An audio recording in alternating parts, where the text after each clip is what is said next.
Hello, good evening, and welcome to another edition of Ideas Exchange. Tonight, our focus will be on Ghana. We want to look at a country which is polarized, growing agitations, mistrust in state institutions, and uncertainty about where we are going. I've carefully packaged this conversation around the commemoration of our first president, Kwame Nkrumah, and his birth date. Tomorrow, September 21st, is a public holiday. Obviously, we are marking this day because of our appreciation of the role he played in our development and how he placed Ghana on the map of Africa and the world at large. Now, the Kwame Nkrumah we are talking about, you remember, long before 2019, we're commemorating the 21st of September each year as the Founders' Day, a founder with an apostrophe S. But after 2019, that was changed to the Founders' Day. One intriguing aspect of all this is about how we have dealt with these issues.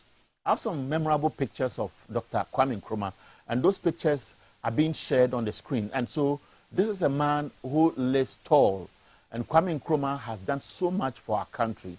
But tomorrow, there's something significant, something very controversial that is expected to happen. That is a demonstration by younger people who think the country is not being fixed the way it should be.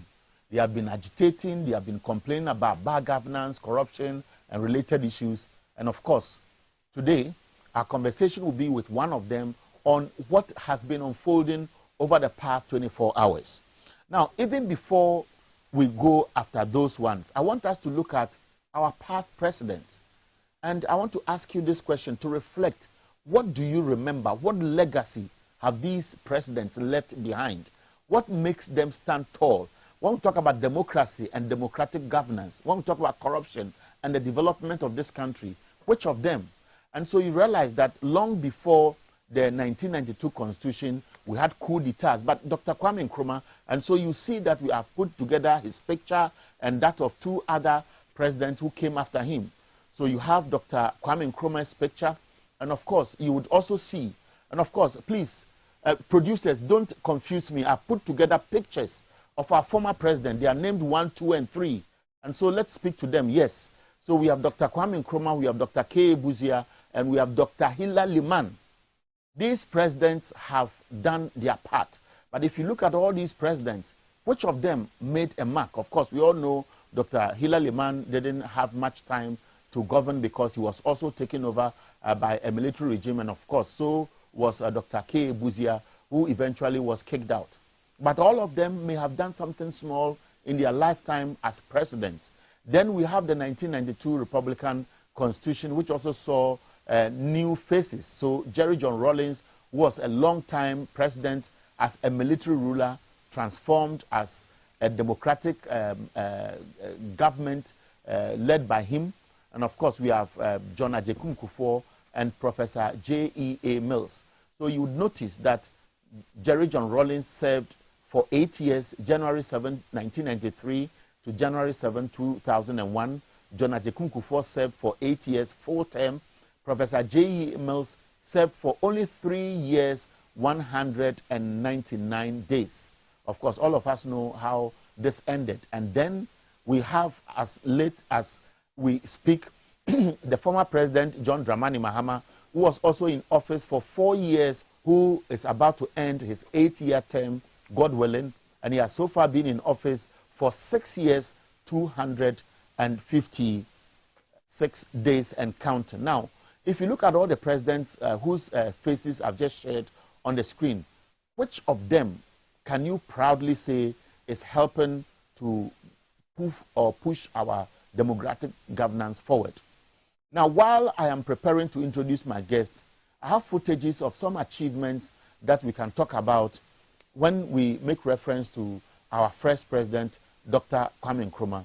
I deliberately put together this footage I picked from the archives, and it makes reference to some specific factories that Dr. Kwame Nkrumah put together. So as far back as the 1960s, you notice that Ghana stood very tall. Ghana was rubbing shoulders with the Malaysians, the Chinas, of course the Singapores, many developed countries. At that time, more than 40, 50 years ago, we had so many factories. And I put together a Bosso glass factory, Wenchi tomato factory, Kede match factory, Akosombo textiles, Kumashu shoe factory, Pualugu tomato factory, Esijare Commander sugar factory, Kumasi jute factory, in Sawam Cannery. We had car assembling plants. We have several companies. Beyond that, we had the Black Star Line, Bank of Ghana. Of course, we had Ghana Airways. We had the Ghana Ports and Harbors Authority, Tema Oil Refinery, Valco, National Trading Corporate, Ghana Cocoa Board, and of course, lots and lots and lots of institutions. So you ask yourself, what has happened to all these? If you go to Kumasi, for example, several estates, Patasi Estates, Kwadaso Estates, Buokom Estates, North and South Suntreso, Tema Township, you have the state hotels, and it goes on and on and on. And that's just about Osajifo, Dr. Kwame Nkrumah. I wouldn't say much, but where are we now? Where we are is a country which is polarized, a country that is broke, a country that has been described as one of the heavy borrowers in the world. Beyond that, we are looking at a country where institutions have lost their credibility, institutions have been politicized, and the youth have lost confidence in them. And that's where we are. Today, for example, we know that many people are crying because Ghana Revenue Authority, GRA, is desperately chasing businesses. They call it intimidation and harassment. And basically what they are doing is to milk whatever they can from them to help government, because government needs revenue to meet IMF targets. But why should businesses suffer when government is failing to downsize? Why should it happen? And many of these businesses are closing down or laying off workers. That is the picture on the ground. And beyond that, we have an electoral commission which is bent on suppressing the people, because EC's explanation is not satisfactory. EC says they didn't plan ahead. Parliament frustrated them because they were bent on ensuring that Ghanaians use only the Ghana card as the eligibility criteria. And NIA, of course, is sitting on the fence because it's on record that the NIA boss, Professor Kenatefa, is a die-hard MPP activist who was seen at Asen North with all the effort they wanted to put in for the Asen North seat to be won by the MPP. And he's in charge of Ghana card. And therefore, because he has an interest, he's deliberately, and I can say it on using, because the EC didn't get its way in Parliament. Remember, Parliament as a whole rejected that CI. But irrespective of the fact that the members of Parliament, all the members of Parliament put together, rejected. I'm making reference to the 275 members of Parliament, holistically rejected the CI. EC is saying that because Parliament rejected it, you and I must suffer.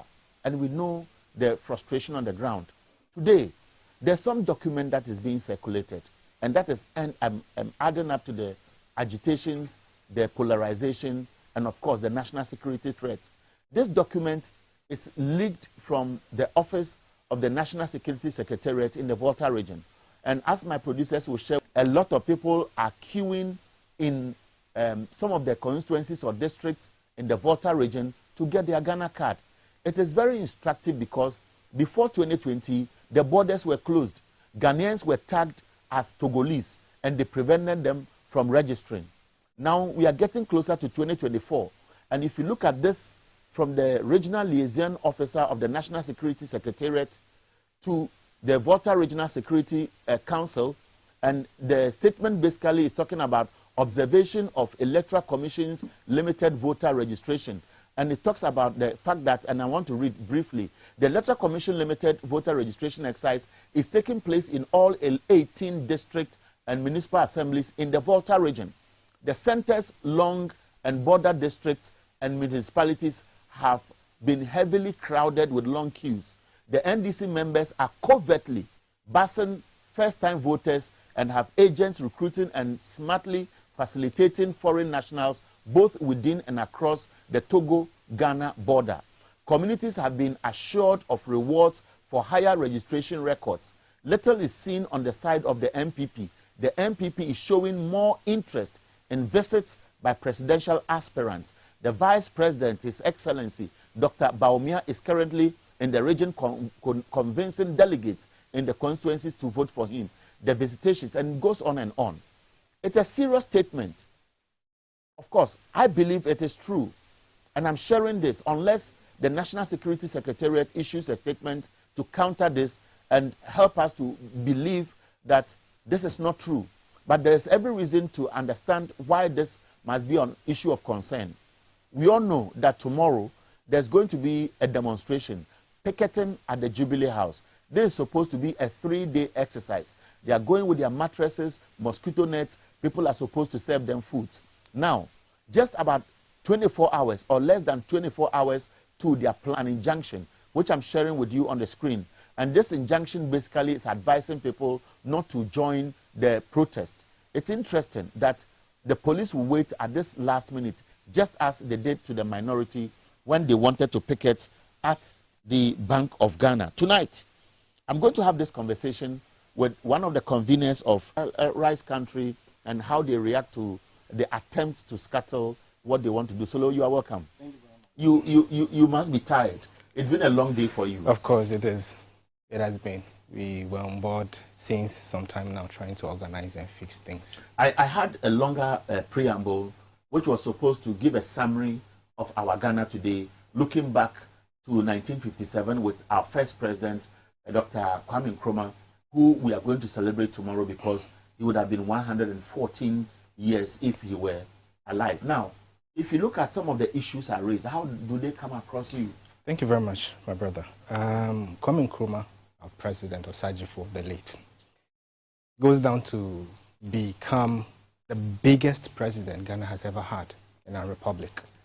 And no matter what anybody does, being a political party who is trying as much as possible to make sure that the memory of the late president is wiped out of our history, it will not wash, it will not happen, and citizens are wide awake watching every development in that regard.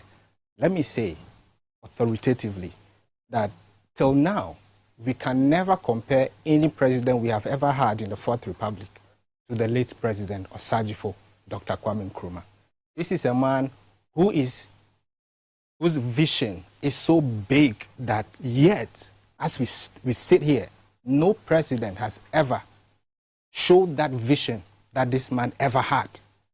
So follow his visions that he has already laid down for this republic. But trying to wipe away his memory wouldn't help. So recently there were so much attempts by our president, Mr. President Akufo-Addo, to wipe up the memory, to bring to our notice that it is not Dr. Kwame Nkrumah who is the founder or the rightful founder or the person who led to the liberation of our nation, but somebody else. That, I think, it's should I use an expression to say it is leading us into an abyss where all of us will go down in history to be people who are not grateful, but we are trying to wipe away a history that cannot be wiped away. I know that hashtag Fix the Country movement or hashtag Fix the Country are various colleagues who have come together as various pressure groups. Now, if you look at the references are made to Ghana then, which was a sprawling economy with a lot of energy, people were patriotic and were working together as one group which wanted Ghana to be the beacon of Africa or dominate Africa at the time. Several industries, several institutions that were set up, from schools to hospitals to scholarships that were empowering the people and so on. And many of these things that have deteriorated. How do you feel about a generation that has not been able to fit in the shoes of a visionary leader like Nkrumah and those he worked with? The problem we have is the fact that our presidents, both past and present, are not really trying to fit into the development narrative of our country. If you're a president that you were elected duly to serve the interest of the people, what you have to do is to make sure that you follow, the laid down man. Even when he was in his grave, Kwame Nkrumah Osajifo, when he was in his grave, we were comparing a person who is alive, the president of South Africa, what is his name? Nelson Mandela, to vote. Nelson Mandela and a dead man to become the man of the millennium. A person in the grave, but that person was voted for the man of the millennium. That should tell you the vision that man carries. Until now, I'm so shocked that none of our president has ever, come close to the vision of this man. What is pushing you to vow that your planned protest tomorrow will come off? Because the president today says that, and the narrative has been several, that they think they have done so much beyond even Kwame Nkrumah. It is the citizens of the republic that determine what you have done as a president or as a government. You don't trumpet your own self or touting yourself as doing well. No, you don't do that. Because you don't elect yourself into government. We elected you. So today, President Akufo-Addo and his appointees and his NPP-led regime should be grateful to us, the citizens, for giving them the opportunity to lead us, but not to be, taking us through this tangent they are taking us through. For the fact that citizens are us. Of course, citizens are not tomorrow, as I said. We are wide awake. That constitutional mandate is given to us. In fact, it's a birthright for every citizen to demand accountability from our leaders. So when we want to protest, it is our birthright. When you look at the Constitution, Article 1.1 states so clearly that, look, the powers that government use, that every parastatal, department of government, whatever they be, the powers that they use, they are from us. They are our powers, citizens' powers. So if they want to use it, they either use it for us or on our behalf. They don't have the right to say, this is what we want you to do. Young people of the Republic to repudiate. Tomorrow, our planned protest will come on as planned. Now, the police is enjoined by the Constitution of the Republic. The police service is enjoined to give us a protection. They are not supposed to stop us. In fact, when you look at the Public Order Act at 491, states clearly that if a citizen wants to protest, I just have to inform the police 5 days ahead. What do you make of this injunction that they are trying to secure? It is usual. I call it a psychological bully that they want to put us through because of, come on, the police have actually given an injunction. Hey, so, no, I won't go. The tactics that the police service is using is to make sure that nobody goes on the streets. Now, my question to the Ghana Police Service is, frankly speaking, what does this do to you? Now, there is one issue that comes often as to how ready are those who say they are angry to come out to support a cause that is supposed to send a strong signal to government to do the right thing. This has always been occurring. Do you weigh this on the ground? How angry are Ghanaians? You earlier said they are not angry enough. If they are not angry enough, how optimistic are you about using the police as an example of what you reference as maybe battered state institutions? Just recently, I'm sure you've listened to the Electoral Commission, the posturing, the accusations of dodging court summons by placing military and policemen at its gate to prevent them from serving the commissioners. You have the courts, which are supposed to be arbiters, who are taking decisions that suggest that they are interested in ensuring that the wrong things are done before they pretend to be addressing them. Many say some of these little things are security threats. For you as a young man who obviously will be mobilizing the masses to send a strong signal. When you engage young men and women, what do you get? Lost hope in governance, lost... I think they are mistaken. How do you institutionalize this proactive steps you are taking to awaken the masses from slumber? For example, there was an incident at Elembele that I'll play back. Sure. A similar thing happened in Ayawaso West, Wogon, where you have either a member of parliament or a candidate or a citizen who finds part of the community in which he or she lives to be deprived of some amenities. He takes that initiative and the district chief executive comes that stop, and they use people. Now, if individuals are in those communities and they know the action will benefit them and they sit on the fence even at that level, then obviously massing them up in Accra may not achieve a purpose. You will answer this question, but I want us to play... Are you sick? But you are declaring from the amount. Look at what you're saying. You are here. I'm here. I'm in Accra. You know what? You know what? To come and fix the road. You don't need to. And then you have a problem. You don't need to. And the road is at the front. It's cheap one. No,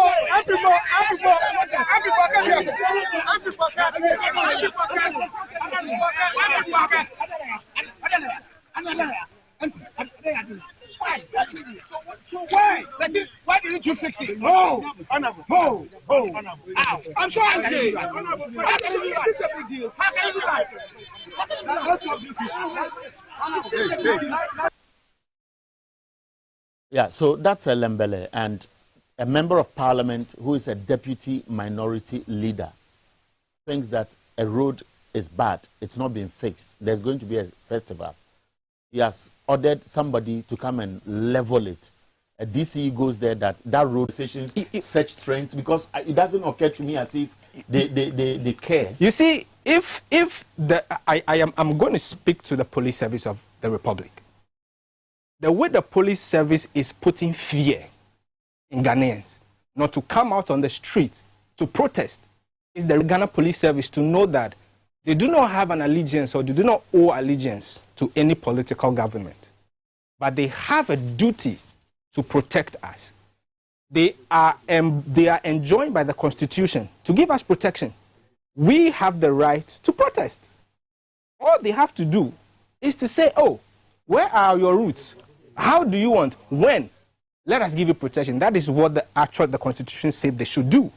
Not to stop us and put fear in us. After we have engaged you and you have followed us, you've been so cooperative that you will give us every necessary help we need for the demonstration. Just to realize that a day or some few hours to the demonstration, that you lay ambush on us with that, excuse me to say, useless press release. That is so bad. And that is the state at which our democratic, credentials have been tarnished.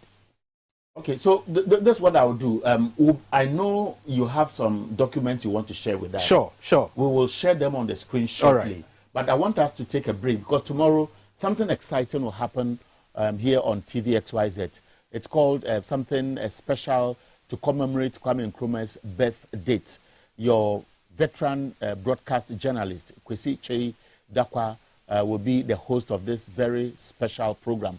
So we'll be taking a break, and of course we'll give you highlights of what you'll be doing tomorrow. When we come back, you will see the statements or excerpts of the document I want to share with you, why the group #FixTheCountry is disappointed in the police. And of course, we want to ask, what route are they taking tomorrow? And how close are they going to be to the Jubilee House? And if they say they are going to sleep, for how long? Are they sure they can spend 3 days picketing there? And if the police decides to apply force, what happens? I'll be back.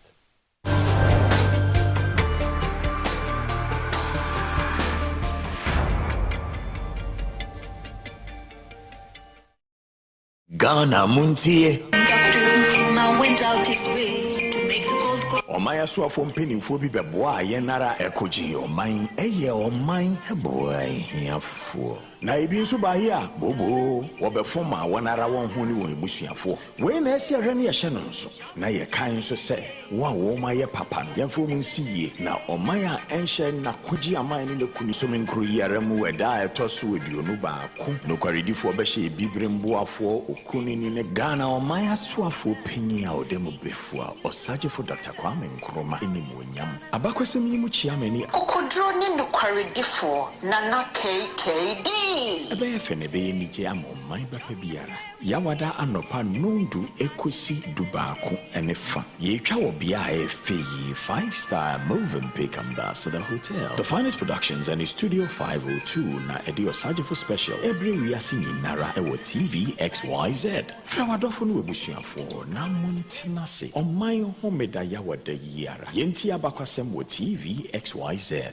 the more you know.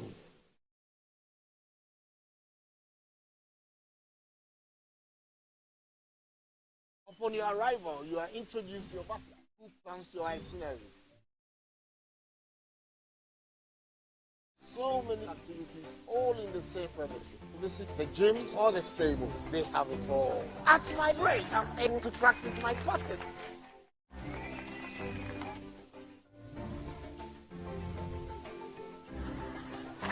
They used only electric vehicles here. This creates a serene environment.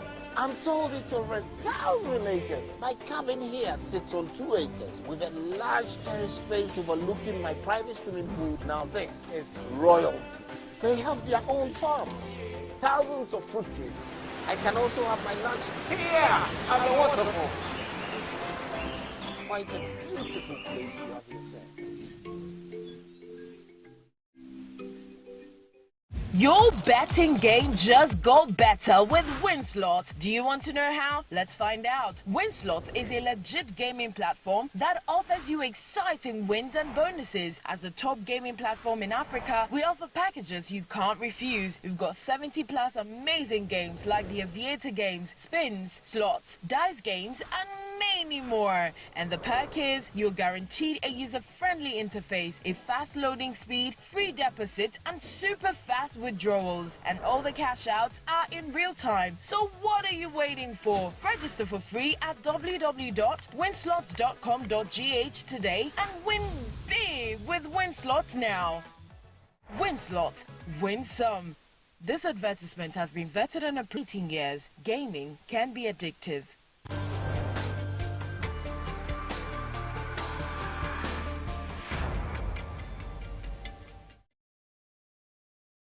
Solomon Wise, one of the conveners of #Fix the Country. Remember, tomorrow they want to picket the president's Jubilee House.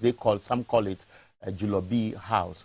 And the basic reason is that they think the level of impunity has gone high, corruption is high, bad governance, hardship, economic hardship, and of course, mismanagement of the country.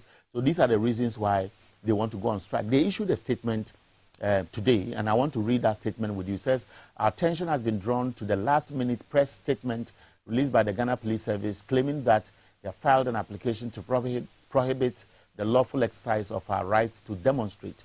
We wish to put it on record that the Ghana Police Service has not served us with any application, and we are unaware of what exactly the police application is about.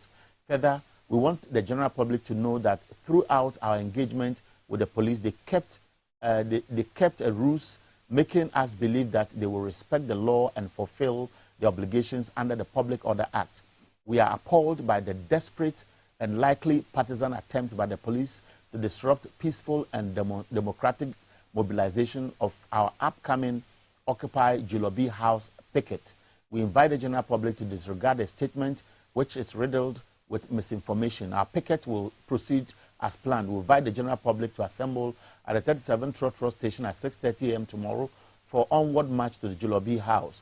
Our decision follows the legal position taken by the government and the Electoral Commission that the mere filing of an application does not prevent the exercise of constitutional rights for God, country, and in the resistance of oppressors' rule. Signed, the convener, and then the details are there. Now, your name is up there as one of those who signed the statement. Now, some would say that this is possibly a recipe for chaos, or what your critics will describe as an embarrassment if people don't turn up in their numbers? We don't have any issue with the police.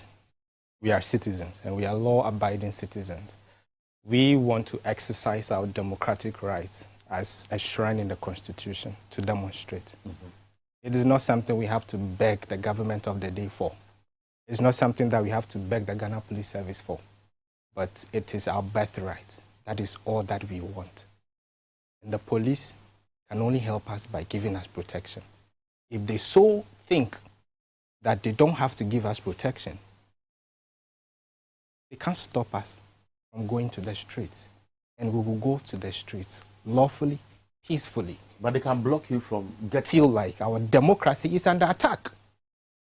The Constitution cannot give us rights, and you, the police, will want to stop us from exercising those rights. The police has no business, I continue to say this, the police has no business stopping a lawful protest. They don't have any right. And they don't have any right to even lay any blockade on our path of the armored vehicles, riot control gears, and it appears the focus has been to weaponize them enough to protect them, to stop some of the things you are complaining about.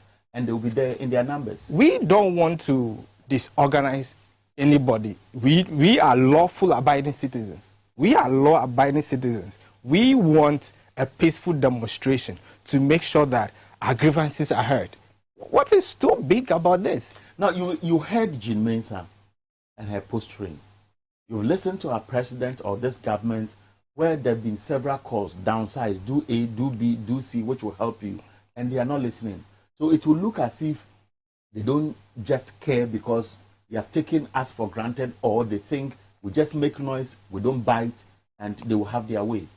You see, I want to say that if our constitutionally established bodies are not working within their limits, they will bring us chaos in this country.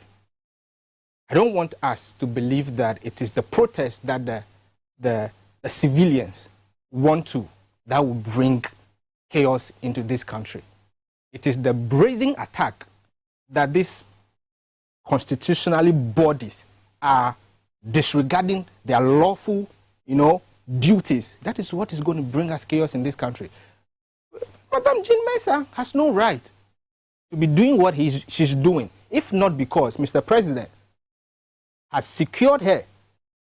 Which state institution in this country do you see military people guiding 24/7 a day? No. So Mr. President knows that our picketing might send shock waves to the world, that in his home country there is so much decadence. That is where he doesn't want us to. Did you listen to the president when he addressed the UN General Assembly? I didn't listen to him anyway. There's a quotation from his address that I will be reading or sharing on the screen while I provoke you with his thoughts. Okay. He says that instability in the Sahel and widespread terrorist activities have put the West African countries under severe political pressure and economic strain. Several countries in the region have lost vast stretches of territory to the rampaging terrorists. Coup d'etats have re-emerged that confront their nations. And he was appealing to the international community to help Africa deal with this threat of coup d'etats. Now, he may have been speaking because of recent developments within the sub-region and by extension, Central Africa. Now, if the president is thinking this way, yet institutions are not succumbing themselves to the pressures of a democratic environment, how do you juxtapose the two? Widespread terrorism. What is terrorism? When your flagrant disregard of our rules push 850,000 youth into poverty. The Bank of Ghana, he is within that frame, helping these people to do all these things. You know, the 850,000 people that are pushed into poverty, as the IMF or the World Bank is giving us, that figure is much, but it is just a public management of the figure. Okay? So when Mr. President is talking about widespread terrorism in the Sahel region, I want to tell Mr. President, you have chickened out of your responsibilities. In fact, he told us that he's checked out of the presidency. He's waiting for the next leader to take us out of the woods. We want him to pack his bag and baggage and leave the presidency for all of us to see. And this is one of our demands as Fix the Country movement, to see Mr. President leave the presidency for us to see, because already he has chickened out. He has chickened out.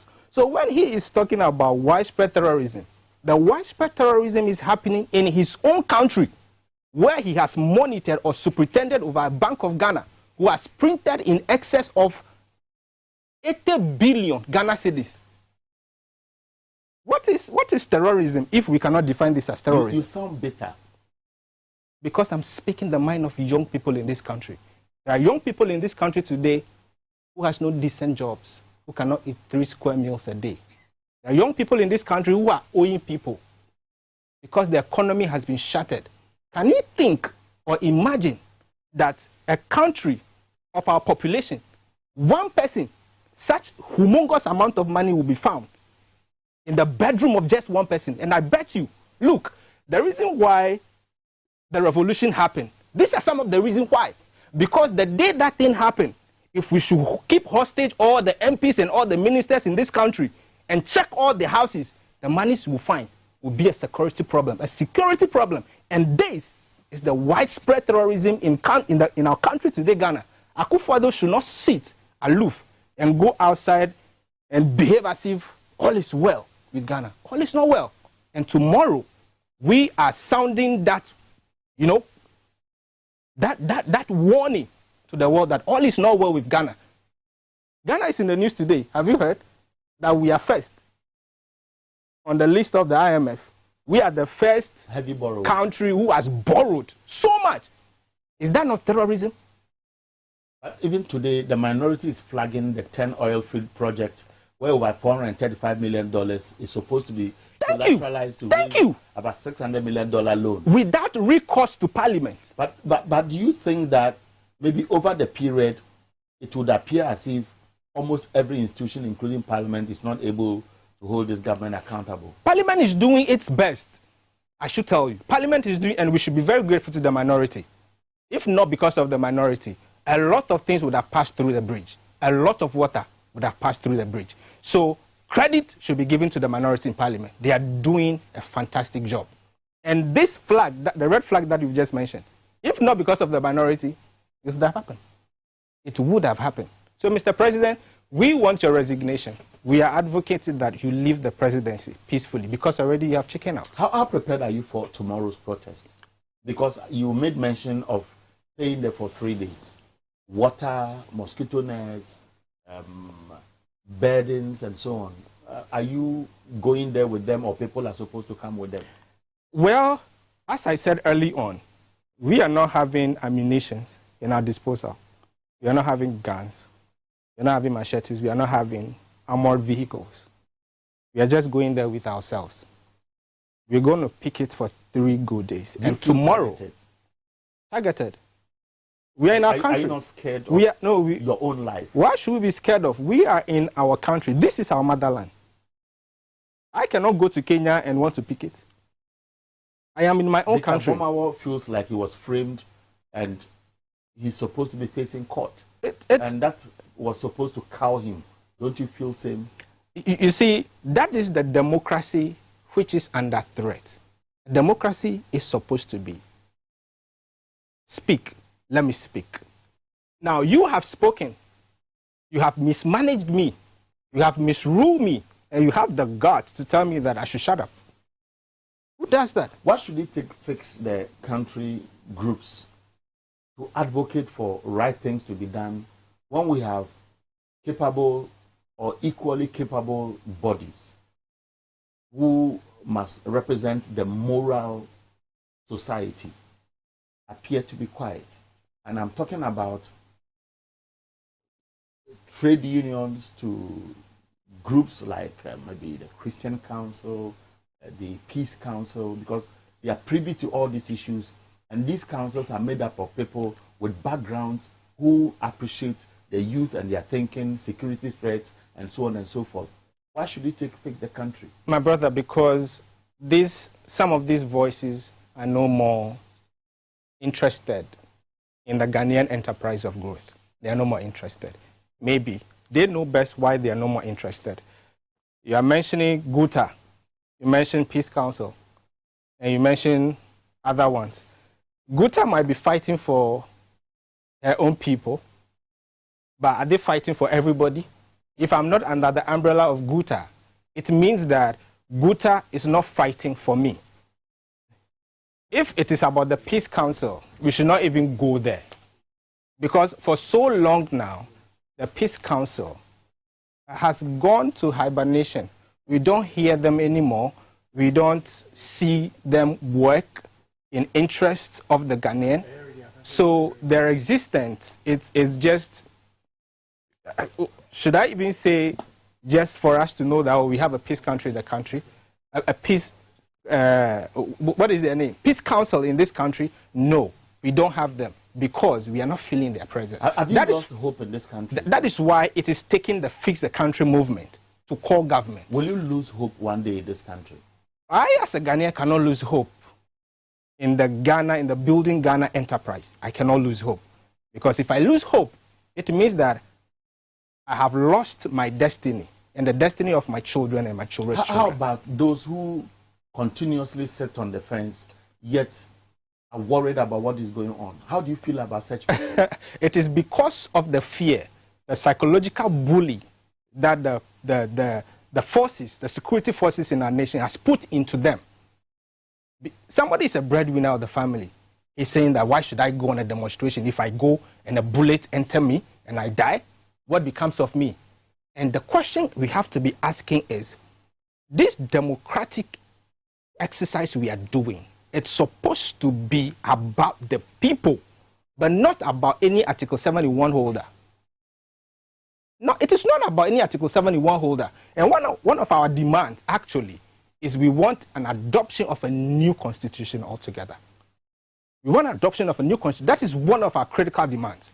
If to the powers that be, that every worker in this country should be made an Article 71 holder. We'll get there. We'll be taking a brief break. I told you tomorrow, Kwesi Dakwa will be hosting a program, something very special in memory of our late founding president, Dr. Kwame Nkrumah. Tomorrow is his birth date. And of course, he has something special on TV XYZ. Here's a gist of what you must expect tomorrow at 10 o'clock. Ghana Muntie. Went out his way to make the gold go. Omaya swafo mpenimfo bi beboa yenara ekoji oman eye oman boy hiafo. Na ebi nso ba hia bobo wobefoma wonara won ho ni won ebusuafo. We na esi ahwe ne ye hye no nso. Na ye kan nso se wo ma ye papa no. Yemfo mu nsiye na oman a enhye na koji aman ni lekuni ni ni monyam no ebetroda ye nya onipa papa enko masa aman ni bio. Yawada bosomi nkru yare mu weda etoso eduonu ba ko no kwaridifo behye bibremboafo okuni ni ne Ghana oman asoafo panyi a odemu befua osagefo Dr. Kwame Nkrumah enimonyam abakwasem yi mu chiamani okodro ni no kwaridifo nana KKD ebe fene be ni je amomman ba biara yawada anopa nondu ekosi dubaako enefa yetwa wo bia efe 5-star Movenpick Ambassador Hotel, the finest productions and Studio 5